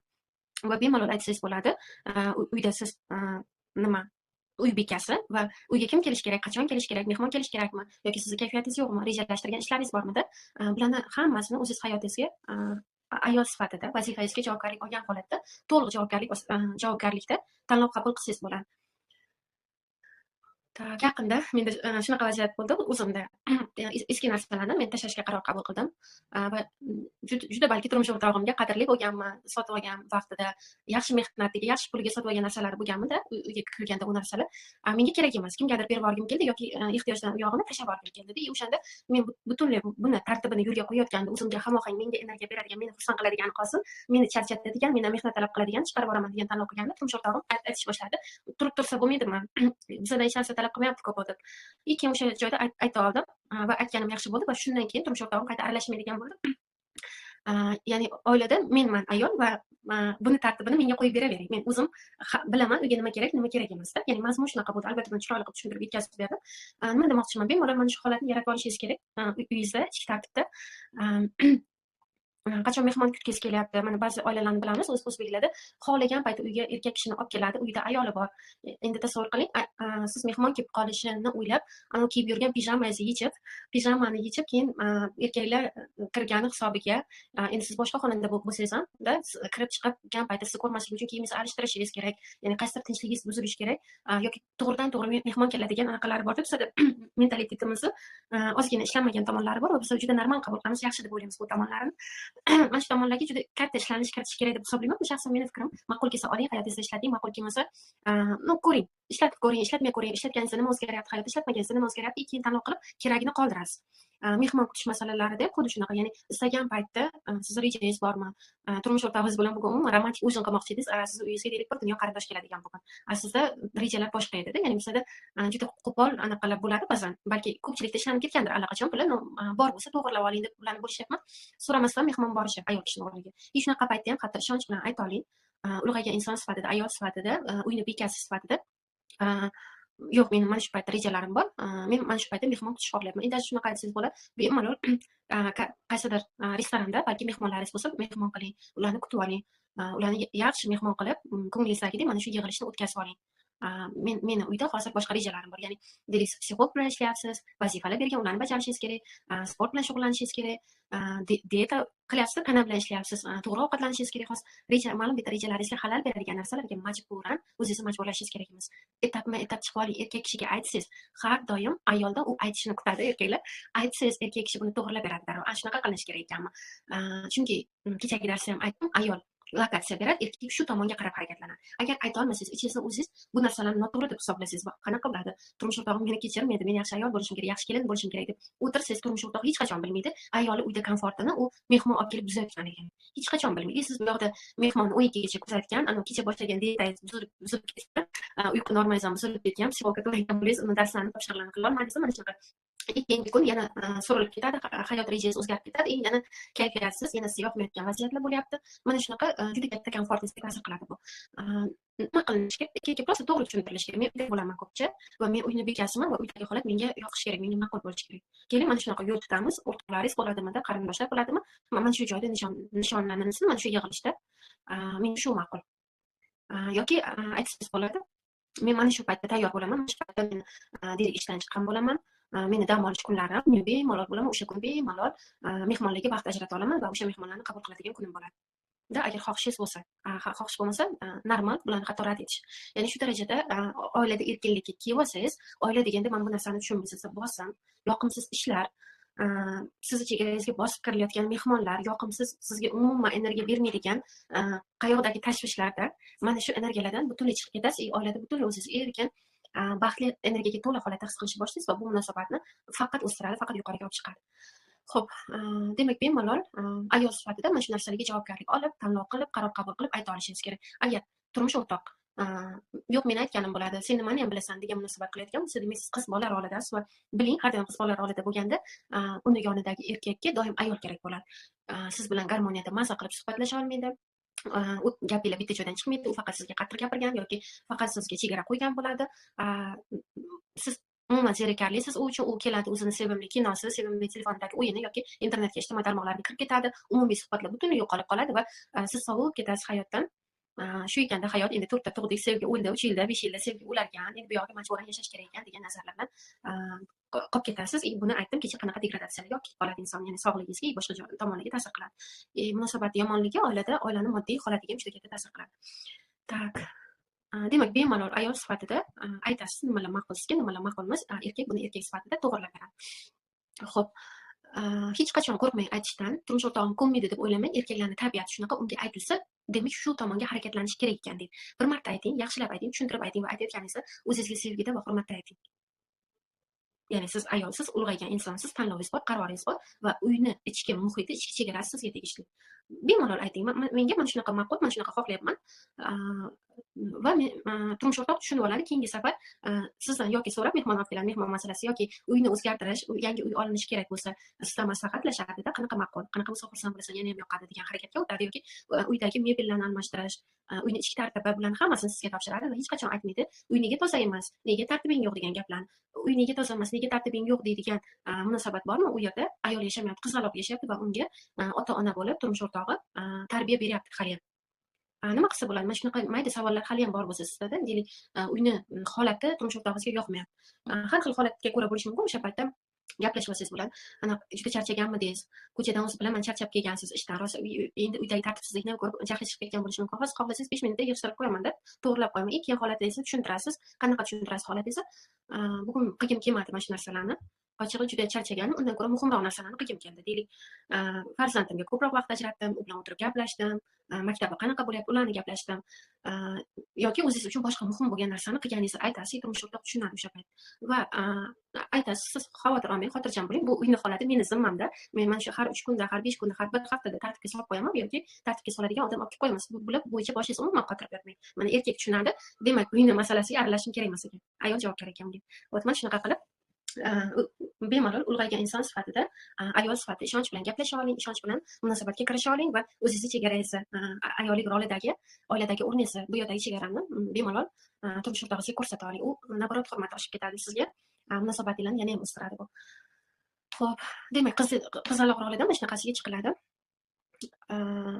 Har doim biling, biz kecha erkinlik mavzusida gaplashdik, bola pozitsiyasi rolida gaplashdik. Bola pozitsiyasidan qolib ketib, qo'rquvda, eski bolalik qo'rquvlarida yashayotgan bo'lsangiz, demak, turmush o'rtoq sizda bolani ko'radi va kechagi men yaxshi yechib berdim, o'ziga bo'lgan ruxsat qanaqaligini, erkinlikni o'sha mavzuni eshitishingiz orqali bola pozitsiyasidan ancha chiqib ketasiz. Ayol roliga o'tasiz. Tak, endi keyingisi bu bizlarni ona sifatidagi rolimiz, farzandlarga ona sifatidagi rolimiz. Bizning faqat haqqimiz bor tarbiya berishga, o'rgatishga, o'zimizni farzandimizga uni parvarish berishga va boshqa hech kimga haqqimiz yo'q. Nimadir o'rgatishga, to'satdan uni hayotiga kirib maslahat berib tashlashga. Agar turmush o'rtog'ingizga yoki boshqalarga to'satdan kirib maslahat berish boshladingizmi, ularga maslahatchi kerak emas, ularning ota-onasi bor o'zini.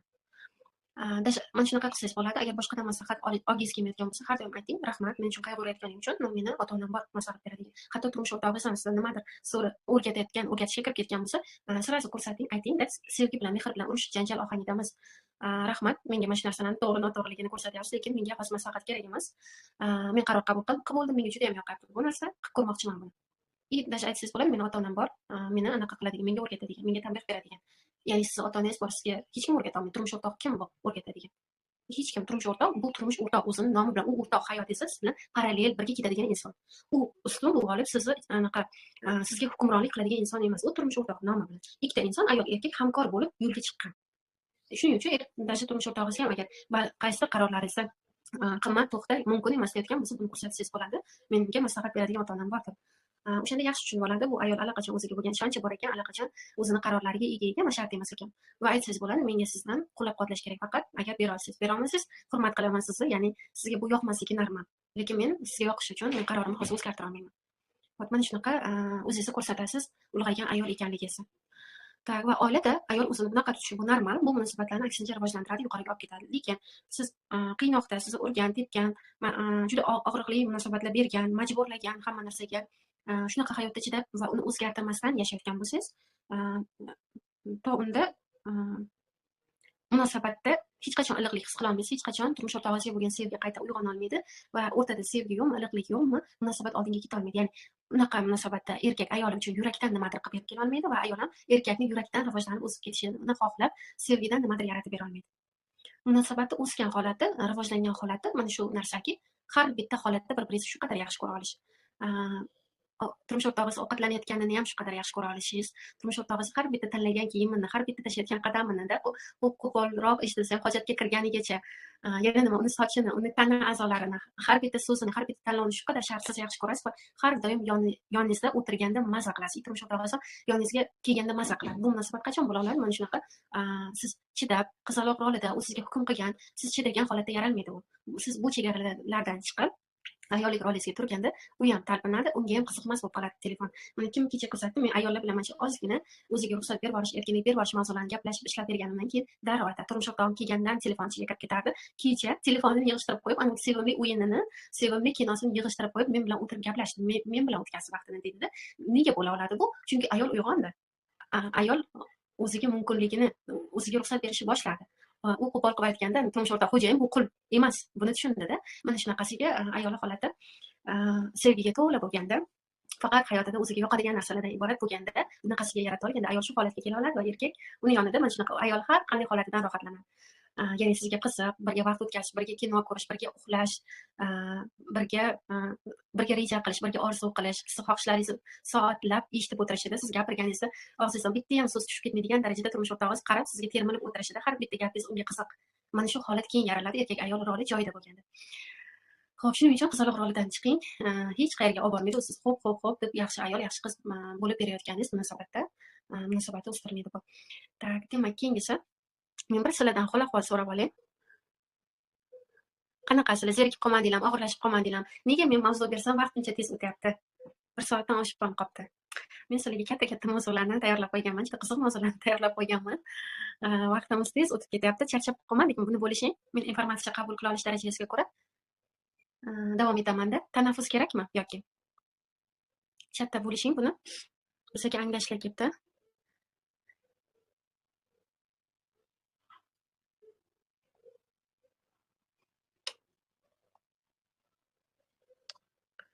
Tak, yozib boring. Charchamagan bo'lsangiz yo'q deb yozib boring.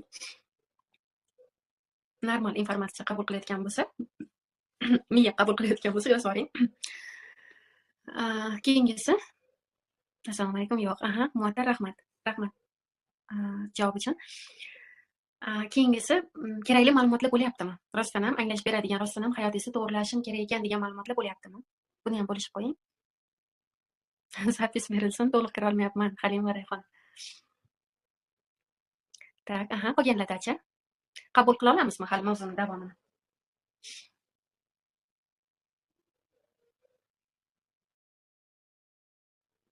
Men endi kirdim o'zi. Endi kirdikman. Tak. Xo'p, bunaqada davom etaman. Xo'p. Tashakkur qizlar javob uchun. Onlayn-ku, sizlar bir holatinglarni bilib olmasam, anaqa bo'lib qolaman-da. Energetik ko'rib turibman.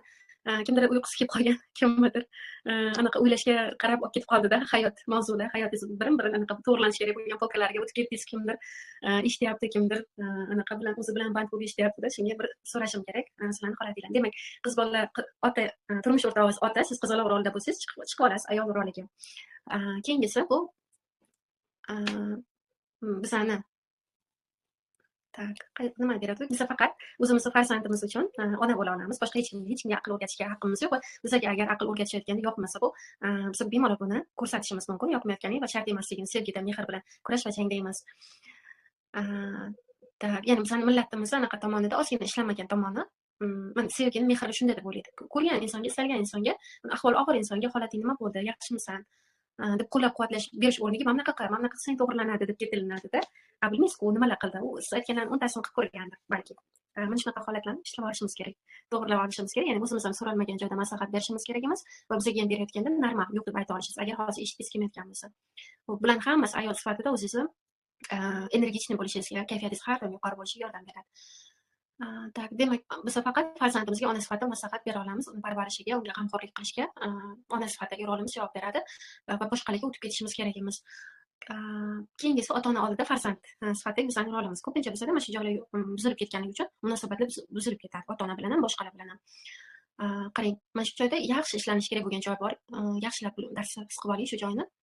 Ota-ona ular bizdan katta, ular bizdan yuqori, bizdan birinchi kelgan hayotga har doim ota-ona haqli bizga nimadir o'rgatishga, maslahat berishga, qaysiga 18 yoshimizgacha va undan keyin ham agar maslahat berish kerak bo'lsa va biz ham qabul qiladigan holatda bo'lsak, normal ularga maslahat berishi. Ular bizdan katta, yuqori, ular bizdan ko'ra ko'proq tajriba yig'gan, ular bizdan ko'proq energetik oqimni, ya'ni har bitta tajriba bizga ma'lum bitta magnetik maydon yig'indisini bersa, ularda yig'ilganda bizdan ko'proq bo'lgan magnetik maydon. Shuning uchun maqol bor, qari bilganni pari bilmaydi degan. Va bu maqol tagida 100% haqiqat bor. Yashalgandan keyin inson biladi aslida hayotda nima o'rinli ekanligini. Ya'ni biz yoshligimizda kurashamiz, sakraymiz, yuguramiz, men bilaman, meniki to'g'ri, men qanday yashashni bilaman, men orzularim tomon ketyapman-da. Ya'ni bolaligimizda bunaqa o'tish bo'ladi. Ota-onalar, ya'ni yosh kattalar ancha bosilgan, hayotni ko'rgan, ancha hayot mohiyatiga tushunib qolgan, har joyda deylik kurash kerak emasligini, qaysi joyda taslim bo'lish, qaysi joyda butunlay yaratuvchiga ishonish, qaysi joyda har bitta insonni tan olib, har bitta insonni insonga bo'lgan hurmat ichida uyg'onib-da, butunlay xotirjam holatga kelib qolgan bo'ladi. Yosh holatimizda bizga tajriba olish qiziq bo'ladi. Xo'p, endi biz agar qachonki ota-onaga nisbatan tanqidga kirib ketsak, alamga kirib ketsak, mana bizga shunaqa SMS keladi va o'rinli. Meni ota-onam ajrashgan va meni hayotimda hozir karma davom etyapti. Men ham ajrim arafasida turibman. Ota-onam nimani yashagan bo'lsa, men ham yashayapman shuni hozir. Meni otam ichgan, men turmush o'rtog'im ham mana shunaqa alkogol mahsulotlarini ichadigan erkak bo'lib qoldi. Men ota-onamdan juda qattiq nafratlanyapman. Ular ajrashgani uchun meni hayotim bu qadar qiyin bo'ldi. Mana bular hammasi ota-onaning hayotini muhokama qilish. Biz qachonki har doim sizda tursin, ota-onani hayotini muhokama qilishga o'tib ketdikmi, nima bo'ladi? Aks qonuni ishlaydi-da. O'zimiz hech qachon munosabatda garmoniyada bo'lolmaymiz turmush o'rtoq bilan. Hali men aytdim, har onda turmush o'rtog'ingiz bilan maza qilish, zavqlanish, bir-biringizga sevgi berish holatiga kela olmaysiz. Garmoniyada yashab, bir-biringizni tushunib, bir-biringizni o'stirishga, rivojlantirishga xizmat qila olmaysiz. Ota-ona agar ichkarida, ichingizda muhokamada bo'lsa. Ota-ona muhokama bo'lishi turli ko'rinishda aytishingiz mumkin. Men ota-onamni juda qattiq yaxshi ko'raman, muhokama qilmayman, lekin qaysidir tajribalar, yashagan tajribalar sizga yoqmagan, ularning tanlovlari, ular ajrashganligi, siz ichingizda o'zingiz bilmagan holda juda qattiq xafasiz. Otangiz, onangizni qachondir urganiga, uni qiynaganiga, uni azob berib, ko'p mehnat qildirganiga, mana shunaqa tajribalarni yashagani uchun yo otadan xafa bo'lamiz ichimizda, yo onadan.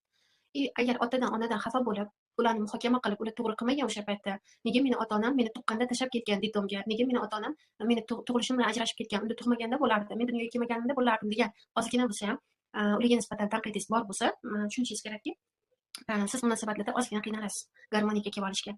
Xo'p, qanaqa ota-ona bilan munosabat to'g'rilanishi kerak? Ota-ona bilan munosabat butunlay ota-onaga talabni olib tashlash orqali to'g'rilanadi. Ya'ni ota-onaning yagona vazifasi bizani bu hayotga o'tkazib berish. Bo'ldi. Bu yog'i sizni tanlovingiz. Ya'ni ota-ona siz o'sishni tanlov qilgansizmi ruh sifatida. Shuning uchun ular sizni diplomga tashlab ketgan. Endi yana qanaqa tajriba yashagan bo'lsa, sizga bu tajriba kerak bo'lgan, ruhingizga o'sishingiz uchun, rivojlanishingiz uchun, nimadir anglashingiz uchun shu tajriba kerak bo'lgan, ular mana shunaqa hayotni bergan. Va bu ruh tomonidan qaragan, inson sifatida ham bitta qarab ko'ring, o'zingiz ota-onaga agar tanqidingiz bor bo'lsa-da, inson sifatida qarab ko'ring, mana o'zingiz ham ma'lum bitta vasiyatlarni, savollarni hal qilaman, to'g'rilayman deb necha yil vaqtingiz ketadi. Bilimingizga yetganini qila olasiz, bilimingizga yetmaganini qila olmayapsiz. Ota-ona ham xuddi shunaqada, ya'ni kuchi yetgani, bilimiga yetganini hayotida to'g'rilay olgan, yaxshi yasha olgan bo'lsa, yasha olgan, garmoniyada bo'lgan bo'lsa, bo'lgan, urush janjal bilan o'tgan bo'lsa, unaqasiga qila olganda, ya'ni qanaqasiga hayotni to'g'rilay olsa, kuchi yetganicha qilgan. Inson sifatida ularni his qilib ko'ring, ya'ni atalab qilmagan, majburlab qilmagan, sizni jazolash uchun qilmagan bularni-da, hammasini kuchi yetgancha, bilimi yetgancha, imkoniyati boricha qila olgan. Bo'ldi. Bizning yagona vazifamiz ota-ona bizga bizani dunyoga keltirib bergani uchun tashakkurlikda bo'lish va ota-ona bilan kontaktni yaxshi bo'lishi, faqat mana shu dunyoga keltirganligi uchun, bizani o'stirganligi, tarbiyalab, ya'ni kimni qaysi darajagacha olib kelib bergan bo'lsa ota-ona, mana shu yo'l uchun ichingizda juda katta tashakkurlik bo'lsa, juda katta minnatdorlik bo'lsa, bo'ldi, sizni anaqangiz munosabatingiz ketdi, oldingi oila ketdi. Munosabatingiz hamma tomonlama o'sadi, moddiy tomonlama ham, ruhiy tomonlama ham, oila garmoniyada bo'ladi. Ota-onaga juda katta kritika bor bo'lsa ichkarida, bu oqim shunaqasiga oqadi. Ya'ni sizdan yuqori bo'lgan munosabatni tanqid qilyapsiz, bunaqa bo'lish kerak emas edi deyapsiz. Ya'ni tanqid bu parchalab tashlash energiyasida, bu oqim shunaqasiga oqadi, sizni oilangizni parchalaydi. Shuning uchun ota-ona bilan munosabat yaxshilash uchun butunlay ularni qabul qilib olish kerak. Qanaqa yasholgan bo'lsanglar yashadinglar, qo'linglardan kelgancha meni o'stirdinglar, ya'ni juda traumasi og'irlarga qiyin baribir. Ichkarida o'zingiz bilan mana shunaqa ota-ona bilan suhbat qilib olishingiz kerak edi. Qo'linglardan kelgancha meni o'stirdinglar, eng katta yutug'im meni bu hayotga o'tkazib berganinglar, bu hayotga olib o'tib berganinglar. Ya'ni siz ruhingiz ota-ona sizni tug'maganda, dunyoga keltirmaganda kela olmassiz bu yoqqa.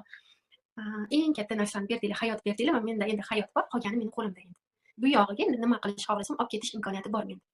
O'tiradigan bo'lsak, mana bunaqa qilib, ota-ona shunaqa yashagani uchun meni hayotimda ham bunaqa bo'lyapti. Men ota-onamni bu uchun kechirmayman, bunaqa qilish kerak emas edi. Nega meni tashlab ketgan, nega ajrashib ketgan, nega otam onamni urgan, xafamanda, kechira olmayman bularni deydigan bo'lsak, to unda bugungi hayotimizni to'g'rilay olmaymizda.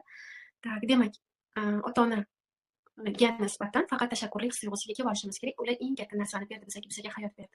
Bo'ldi va hayot berdimi, bizda hamma imkoniyat bor. Ya'ni qarang, tanlov qilish imkoniyatingiz bor, qaror qabul qilish imkoniyatingiz bor-da. Endi bu yoqqa qanaqa yashashni.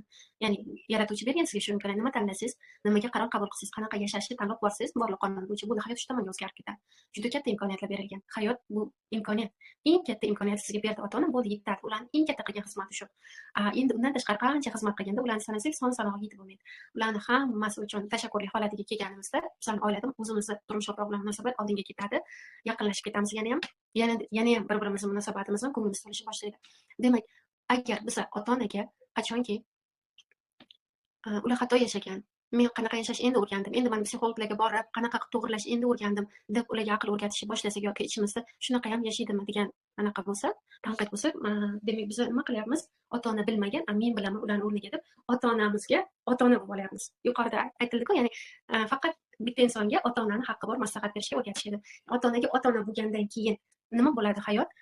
Sizni hayotingiz bo'sh qoladi. Siz o'tib ketdingiz o'tmishga, ota-onangizga borib o'rgatyapsiz qanaqa yashashni. Ichingizda, tilingizda bo'lmasa ham bu ichki holatda. Bu hayotingiz anaqa bo'ladi, buzilishlar bo'ladi hayotingizda. Chunki mana farzandingiz bor, sizga muhtoj, bu yoqda turmush o'rtog'i bor, sizga muhtoj. Siz nima qilyapsiz? Siz ichki holatdan ketib qolgansiz, u yoq orqaga, ajdodlar tomonga. Ota-onangizga o'rgatib yotibsiz. Bizning vazifamiz oldinga yurish. Farzandlarimiz bilan bo'lish, turmush o'rtoq bilan garmoniyaga kelish, orqani tashakkurlikda qo'yib yuborgan holatda. Demak, ichki holatda ham agar biz ota-onaga hayotni o'rgatishni boshlasak,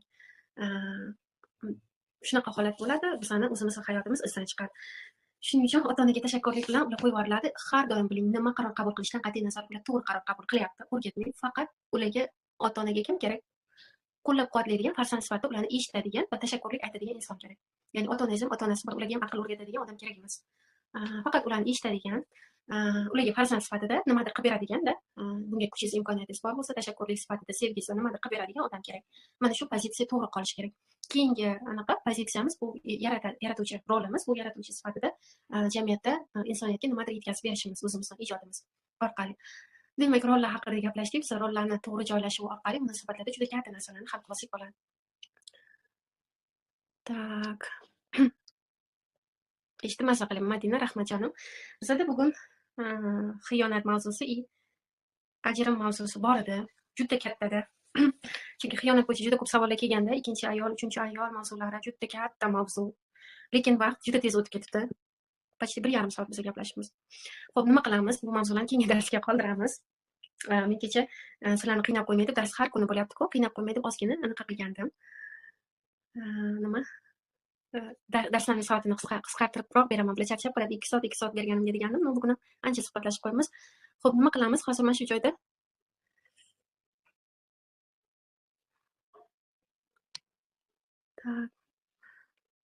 mavzuni yakunlasak.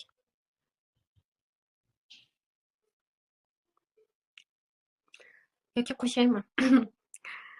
Qarang, xiyonat mavzusi bilan ajrim mavzusi bor. Agar anaqa bo'lsa, holatinglar charchamagan bo'lsanglar, bitta tanaffus qilib kelib, yana sizni bemalol eshita olamiz desanglar, mavzuni davom ettiraman. Agar yo'q, bugunga yetadi, ertaga bersangiz ham bizga bo'ladi desiz, to ertaga gaplashamiz. Qanaqa holat? Faqat hamma yozsin. Men bilayapman, bizda bugun yaxshi aktiv yig'ildik, hammamiz 20 tacha ishtirokchi yig'ilibmiz.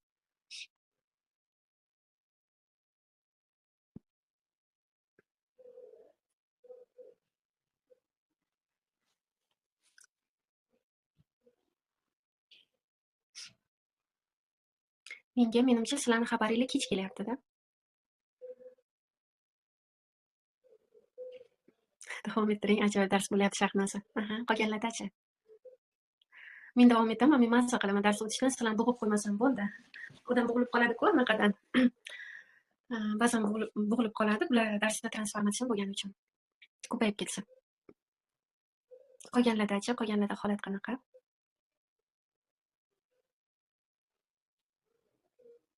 Menga ham yoqyapti Matir. Xo'p, tak, bunaqa qilamiz. Unda 5 daqiqa tanaffus beraman. Suv ichib oling. Ozgina yana ma'lumot kirishiga joy ochib oling.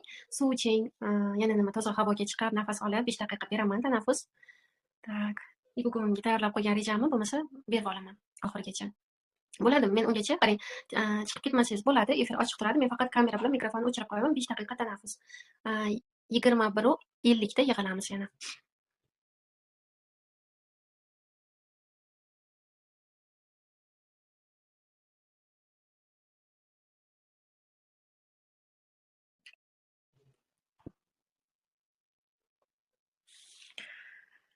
Xo'p, tanaffus qilishga ulgurdikmi?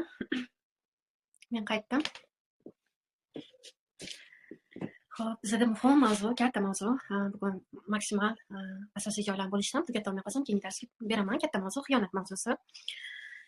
Xiyonat mavzusi bu bir ona o'zida og'riqli ayollar uchun va bir ona o'zida ishlab hal qilib kelsa bo'ladigan mavzu.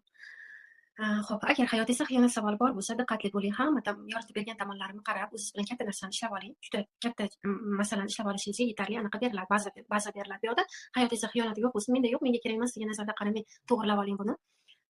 Chunki biling, munosabat o'sib ketsa, shunaqa garmoniyani his qilsangiz, yuqorida aytib bergan holatimchalikda erkak ayol bir-birini har bitta lahzasida bir-biridan zavq olsa, bir-biriga yoqimli bo'lib, bir-birini rivojlantirishiga xizmat qilishni boshlasa-da sevgida, bunday oilada o'sish bo'ladi.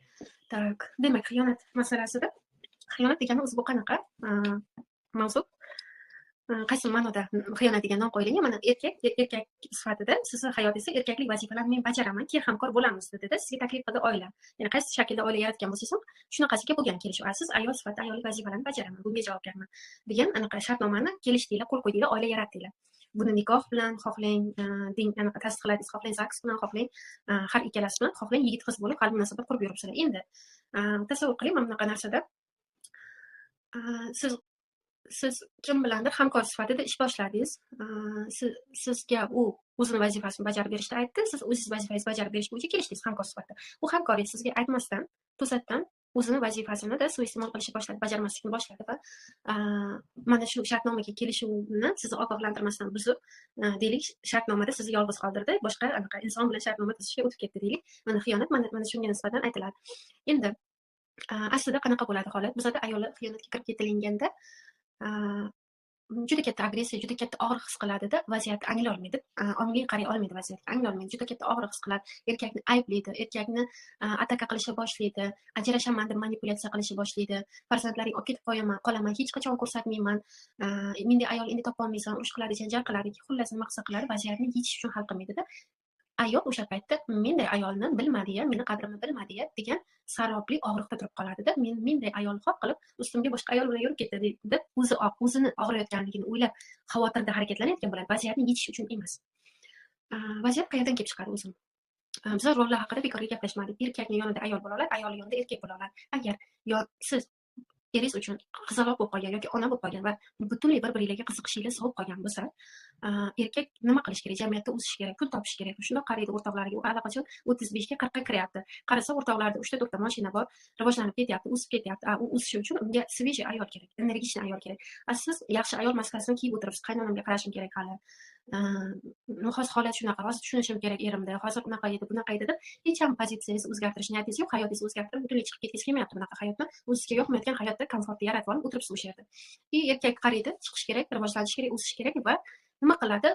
Deylik, o'rtoqlari maslahat beradi, mana shu ayolga bor, zo'r bo'lib ketasan, pullar kelishni boshlaydi, ishlaring yurishib ketadi, ishlaring o'xshamayotgan bo'lsa, bitta borib ko'r, bitta sinab ko'r deb bu takliflarni erkaklar o'zlari berishni boshlaydi va eringiz majbur bo'ladi, siz turmayotganingiz, harakat qilmayotganingiz uchun majbur bo'ladi u borib boshqa ayollar bilan tanishib ko'rishga, xiyonat qilib ko'rishga.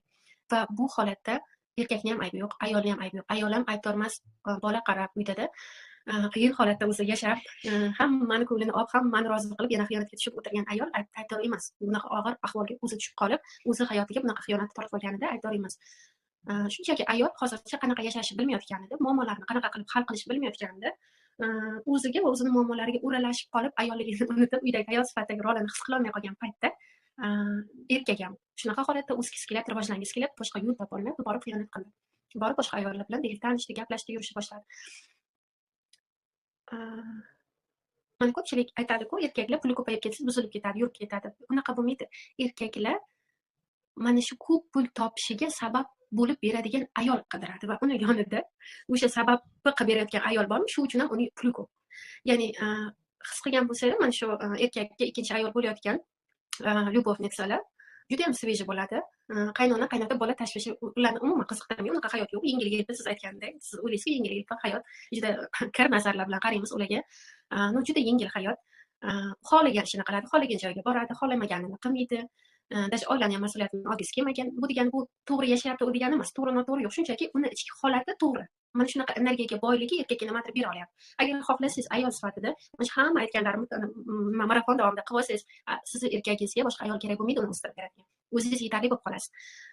Faqat biz mana shu yaxshi ayol bo'lay deymiz, mehmon kutamiz, to'y deymiz, bolam deymiz, farzandim deymiz, yana nima, erimizni o'ylaymiz. U yoq bu yoq qilib juda og'irlashib, hali 30 ga kirmasdan bir 50 yoshli ayolni anaqa ko'rinishini beradigan, energiyasi o'lib qolgan ayolga aylanib qolamiz. Ko'chadagi ayolda bu o'sha eringiz tanlagan, eringiz borib yurgan lyubovnitsa bu shunaqa ayolki, unda bunaqa tashvishlar yo'q. U nima xohlasa shuni ayta oladi eringizga, anaqa o'ylamaydi, erisi puli bormi yo'q, ishi rivojlanyaptimi, rivojlanmayaptimi, qarziga o'zi kirib ketganmi, umuman unga farqi yo'q. U xohlagancha aytadi, menga telefon kerak, menga kvartira kerak, menga sayohat kerak.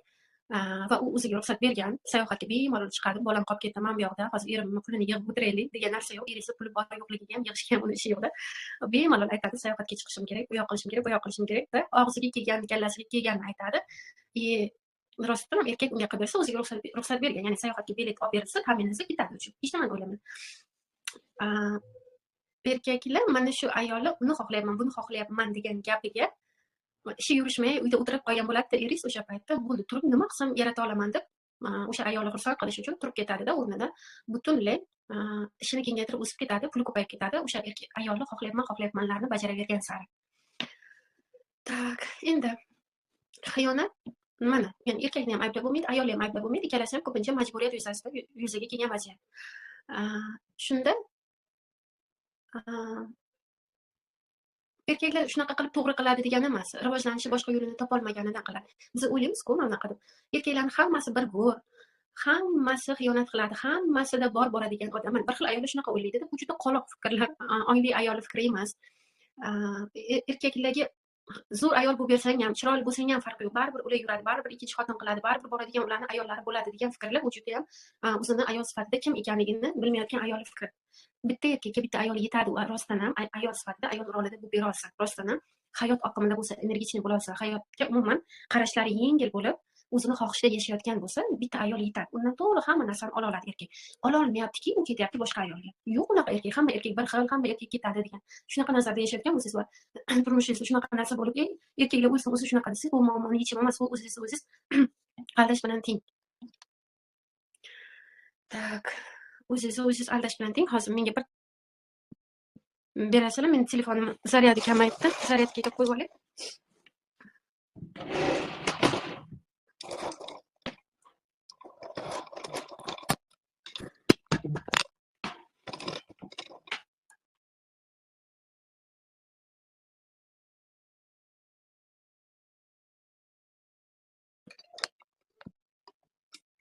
Tak. Demak, hamma erkaklar bir ko'r degan fikr bu sarob juda katta yolg'on. Ayolni topa olmayaptiki, u turib zerikib ketgan, harakatlana olmasligidan, rivojlana olmay bitta joyda qotib qolgandan, charchaganda u turib o'smoqchi, unga ayol kerak. Zerikkanidan, ko'ngli kuchli kelib qolganidan, qanaqadir bir boshqa sabablar sabab bo'la olmaydi. Unga ayol kerak, uni o'stirib beradigan. Shu uchun u borib boshqalar bilan tanishishni boshladi. Tak. Endi nima qilinishi kerak bunaqa paytda? Ayollar juda katta og'riqqa kiradi, bilib qolgandan keyin juda katta alamga, nafratga kirib ketadi-da, erkagiga nisbatan butun hayoti ko'zining oldidan o'tib ketadi-da. Men shuncha bola tug'ib bergandim, shuncha anaqa qilib berdim, qaradim, umrimni sarfladim, hamma narsamni berdim, lekin bu erkak bilmadi deydi-da, shartta borib ajrashadi yoki erkakni manipulyatsiya sifatida foydalanadi. Ya'ni endi mendan qarab tur, hamma narsani qildiraman, qilmasang janjal qilaman, seni aybdor qilib. Endi tiling qisiq, men aytganimni qilasan deb harakat qiladi. Bu vaziyatda yechim bermaydi, chunki eringiz bir ikki marta qilishi mumkin, uni ayblaganingiz uchun, og'zingiz tinchishi uchun bir ikki marta ko'ylak olib beradi, bir ikki marta sayohatga olib chiqadi, bir ikki marta telefon beradi, keyin oxiri bo'ldi deydi. Nima qilsang qil, aytganingni qilmayman deydi. Nimaga? Chunki siz muammoni yechmayapsiz-da, uni ayblab, manipulyatsiya qilib, vaziyatdan foydalanib olyapsiz. Muammoni yechimi qanaqa bo'lishi kerak? Muammoni yechimi butunlay ayol tushunishi kerak. O'sha paytda o'zi mana xiyonatga uchragan ayol qanaqa bo'ladi holati? O'ziga ham hech narsa bera olmayotgan, atrofga ham hech narsa bera olmayotgan, farzandlariga ham hech narsa bera olmayotgan, turmush o'rtog'iga ham hech narsa bera olmayotgan holatda bo'ladi. Va normal agar ayol mana shu holatda bo'lishi, ya'ni har doim ayol energichniy bo'lib, svejiy bo'lib, energiyaga to'la bo'la olmasligi ham mumkin. Uni o'zining tajribalari bor, taqdiri bizga bergan qaysidir vaziyatlardan o'tayotgan holatlarimiz bo'ladi-da. Qaysidir etaplardan o'tayotganimizda bizga ham qiyin bo'lib turgan paytlar bo'ladi va ayol o'sha paytda butunlay hayotdan yopilib qolib, o'zi uchun hech narsa qila olmaydigan holatda bo'lib turganda, o'zi uchun hech narsa, na o'zini tanlay oladi, na o'ziga ma'qul bo'lgan hayotni tanlay oladi, na o'zini o'sish uchun nimadir qila oladi. Kayfiyati yo'q, yuragi yopilib qolgan, sevgiga butunlay yopilib qolgan, ko'zi kulmayapti u ayolda, farzandiga shirin so'z yo'q, agressiyaga to'lib qolgan. Mana shunaqa juda hayotga nafrati, agressiyasi kuchayib, hayotdan yopilib turgan holat bo'ladi. Ya'ni hech kimga hech narsa bermayman degan yopilgan holatda. Endi tasavvur qiling, erkak uni yonida nimadir ola oladimi, ola olmaydi. Shu uchun erkak ketadi. Ayol tan olish kerak, to'g'ri, men shunaqa holatga kelib qolgan ekanman. Demak, bundan bu yog'iga ishlab, o'zim ustimda buni to'g'irlab olaman. Va bunaqa vaziyat yuzaga kelganida erkak ham aybdor emasligini his qilib olish kerak. Tak, agar sizga bu vaziyat to'g'ri kelmasa egoingizga, nechta farzandingiz bo'lishidan qat'iy nazar to'g'ridan-to'g'ri ajrashishga qaror qabul qilsangiz, bu albatta sizning qaroringiz, hech qaysi psixolog buning ajrim qaroringizga aralasha olmaydi. Shu narsani bilishingiz kerakki, bu yechim emas. Ya'ni siz muammo nimadan bo'ldi, qayerdan bo'ldi, bu erkak bilan sizni munosabatingiz qayerda tugab, qayerda yopilib qolgandinglarki, qayerda bir-biringizga hech narsa berolmay qolgandinglarki, bu erkak majbur bo'ldi boshqa ayolni topishga. Buni sababini ko'rib, aniqlab, analiz qilib, o'rganib, u erkakni vaziyatda butunlay ayblamaydigan va o'zingizni ham ayblamaydigan holatga kelib, kuchingiz bo'lsa, ustingizda ishlab, butunlay ayolingizga qaytib olsangiz, u erkakka hojat bo'lmaydi balki u ayol bilan ketishga, ya'ni hamma oladigan narsani sizdan oladi, ayollik energiyasini, uni harakatga keltiradigan motivatsiyani sizdan oladi va u ketmaydi, balki boshqa ayolga. Masalani shunday hal qilish mumkin yoki to'g'ridan-to'g'ri ajrimga kelsangiz ham to'laqonli tushunib, anglab olishingiz kerak, toki keyingi turmushingiz bilan ham shunaqa bo'lmasligiga. Chunki siz bilmayapsiz masalani sizda ekanligini, ichki holat shunaqa ketayotganligini va erkak ham, ayol ham bu vaziyatda to'g'ri yechim nimadaligini bilmay shunaqa yo'lga kirdi. Erkak shu to'g'ri yechimni topolmay shunaqa yo'lga kirdi. Mana buni anglamay ayblayapsizda, to'g'ridan-to'g'ri keyingi munosabatga kiryapsiz va keyingi munosabatingizda ham buyuk ehtimol bilan bu holat takrorlanishi mumkin, chunki siz kalitni nimaligini bilmadingiz. Endi mana tasavvur qiling, mana darslarda sekin ochilishni boshlaysizlar, erkinlik boshlanadi ichinglarda. Darrov turmush o'rtog'i 3-kun bu kunda 3-kun gaplashyapmiz, darrov turmush o'rtog'i so'zga chiqib qoladi. Darrov atrofingizga o'ralashib qoladi, darrov ko'rayotgan futbolini unutib, o'chirib qo'yib, sizni tortqilashni boshlaydi-da qo'lingizdan. Deylik, darrov qiziq bo'lishni boshlab qolasiz-da. O'zingizga ko'rsating, bu aniq bo'ladi. Meni darslarimdan keyin berayotgan ma'lumotlarni bilaman, sizni qayerga olib borishini. Mana ko'ring, ozgina o'zingiz bilan ishlab bordingiz, ozgina markazga qaytib olib, hayotga qaytib oldingiz, keraksiz narsalarni chiqarib tashladingiz hayotingizdan. Va bilan birga bir qilsangiz-ku, umuman bomba natijani ko'rasiz, ya'ni qanchalik o'sib ketishingizni, munosabat qanchalik sevgi holatiga kelishini. Mana ozgina 3 kun ishladingiz, shuncha erkak atrofingizda o'ralashyapti. Buni dalsha ishlasangiz yana nechidir kunda, oylab borgan sari ishlab borsangiz, munosabat qaysi holatga keladi. Mana ozgina ayol markazda bo'lsa, ozgina o'zi energiyaga to'la bo'lsa, demak, u o'zidan nur tarata olyaptiki, uni atrofida boshqalar parvona bo'la olyapti. Ozgina energiyaga to'yinishingiz bilan negadir farzandingiz ko'zingizga chiroyli ko'rinib qoladi-da, yalchish boshlaysiz. Voy, yurishlaringni qara, bir ham yaxshi ko'raman, bir ham faxrlanaman, yoqib ketadi ko'zingizga-da. O'shanda og'zingizdan qanaqa shirin so'zlar chiqib ketayotganini o'zingiz bilmay qolasiz. Turmush o'rtog'ingizga ham eshikdan kirib kelishi bilan mehrli ko'zlaringiz bilan uni ko'rganingizdan xursand bo'lib ketib, o'tirishga joy topqizolmaydi. Turmush o'rtog'ingiz qancha xursandchilik boshlanib ketadi, energiya bo'lsa ichingizda. Endi xiyonatga uchragan ayolning holatini tasavvur qiling. Mana shu energiya yo'qolib qolgan holat bo'ladi.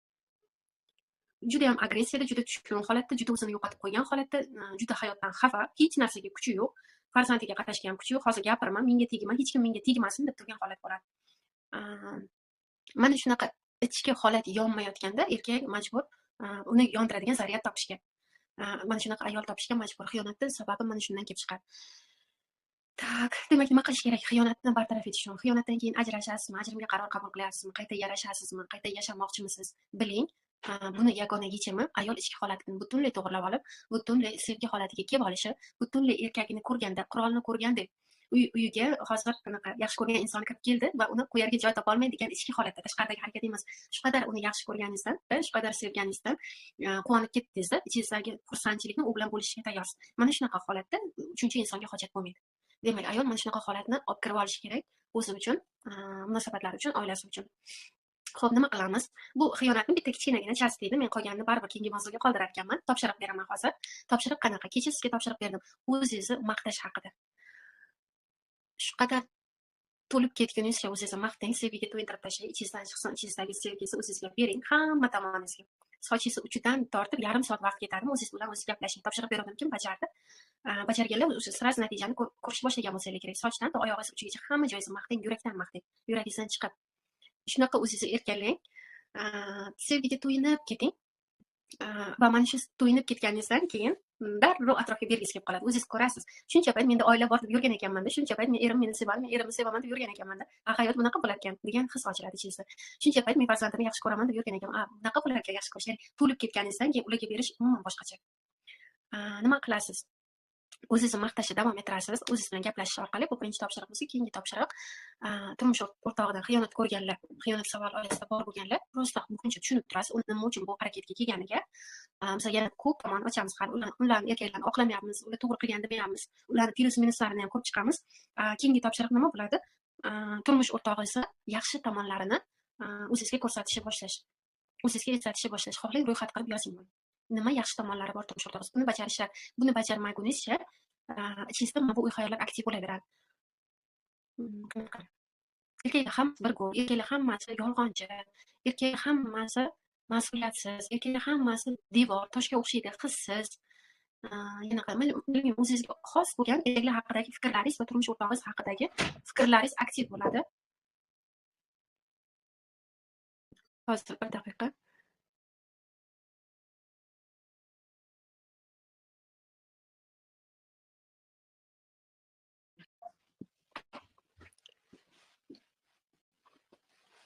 Topshiriq berayotgandim qizlar.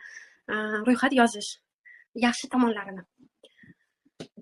Tak, ro'yxatni 10 tadan boshlasangiz bo'ladi. Har kuni yozing. 10 taga qo'shimcha qo'shib ketaverasiz. Xohlang bugun 10 ta boshqa hislati, ertaga 10 ta boshqa hislati.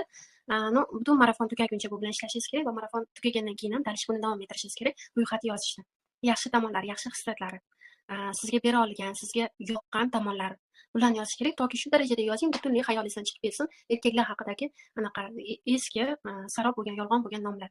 Erkaklar o'zi bunaqa, erkaklar hammasi bir go'r degan nomlar chiqib ketguniga qadar buni ishlanishi kerak. Ana undan keyin his qilishni boshlaysiz, natijani ko'rishni boshlaysiz. Siz buni bajarib ko'ring. Men ertaga darsda bularni nega qildirdim va dalish bo'lsa endi keyin nima bilan ishlaymiz bularni gaplashamiz. Demak, mavzuni biz shu joyda tugatamiz. Tak, bizga anglash keldi, katta anglash.